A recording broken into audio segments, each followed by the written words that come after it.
Իշկս պետք դնեմ ես ոչ թե պետք է ավելի շուտ ես կարդոնները, որպեսի ճաշս կռանամ, սրա վրա էպեմ տակծնեմ շուտ էպի, իշկանը որ հասցրեցի։ Դե վար է պեշկ ջան։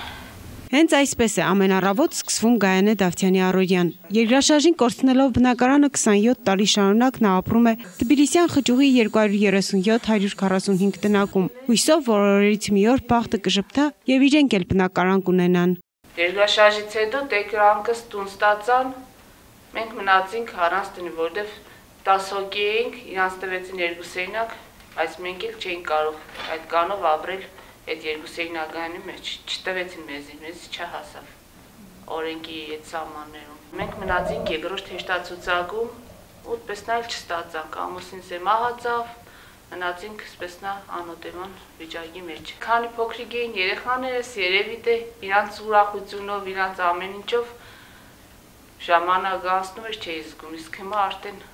ուրիշ է, արդեն ես մեծացել եմ, տղես է մնացել է առանց հայրիկի չեմ պատկերացնի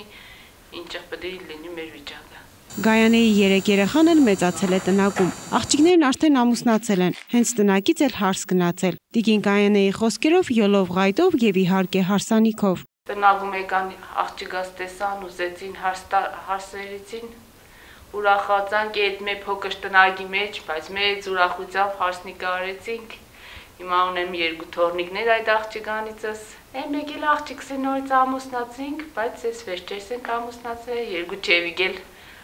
այն աղջիկս է ինձ պարգևել թորնիկ։ Աղջիկներս 2-ն էլ մեծացրել եմ այդ տնակներում, այստեղ ամուսնացրել եմ տնակում, մնացել եմ ես իմ փոքրիկ տղայիս հետ, 11 տարեկան տղայիս հետ, Դավիթիս հետ։ Չնայած տնակային դժվարին պայմաններին, այդուամենայնիվ տարիներ առաջ վիճակն ավելի տանելի է եղել, քան հիմա։ Ամուսնու մահից հետո տիկին Գայանեն հայտնվել է անելանելի կացության մեջ։ Ամուսինս որ հիվանդ էր այդ ժամանակս էր, երբ ես տուն սարքեմ, որ ապրեմ հագիստ պարգի մի տեղաշորիս մեջ հանգստանամ, էդ էլ չտեսավ ամուսինս։ Ինֆարկտ տարավ, հետո ինսուլտ խփեց, այդպես կորցրի արդեն 4 տարի։ Բարի մարդկանց օգնությամբ կառուցվել է քարաշեն սենյակ, որը սակայն տիկին Գայանեն հնարավորություն չունի բարելավելու, ոչ գազ ունի, ոչ էլ ջուր։ Քարեպադերի համար էլ շատ դժվարություններ եմ ունեցել, ճիշտ է կողքից շատ են օգնել ամուսնուս, ընկերները, բարեկամները, ով ինչ կարողացել է, ամենը մեր բանով օգնել են, մինչև այս քարեպադերը քիչիկում սարկվել է, որպեսզի չմնանք սավսեմ արտուսը։ Նպաստ է, թոշակ է, ամուսնուտս է դու տղայիս թոշակ նշանագեցին այդ թոշակով ու նպաստով։ Խանութից էլ կեշտամ հաց կվերցնենք, գրենք ինչ որ պետք է, շնորհակալ եմ այդ խանութներից էլ, մարդիկ չեն մեժեր, նպաստը կստանամ կամ թոշակ կստանամ, կուտամ այդ փակեմ կպարտքերս։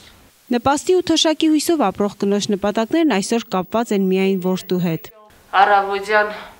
պեշկը վարում եմ, որպեսզի տղես գնա տակ դպրոց, մեկ էլ երեկոյան 2 ժամ, 3 ժամ, այս ցախով, ծուխով տակացնեմ տղայիս, որպեսզի չսարի,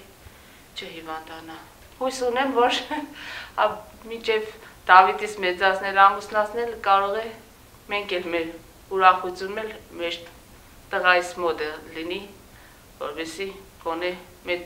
տունն մեր սենյակներ գոնե մենք ունենանք, ոչ ավել։ Գայանե Դավթյանը ձգտում է ունենալ աշխատանք եւ վառելիք ձմռանը դիմակայելու համար։ Լուսնե Պողոսյան, Խան Հովհաննիսյան, այսօր։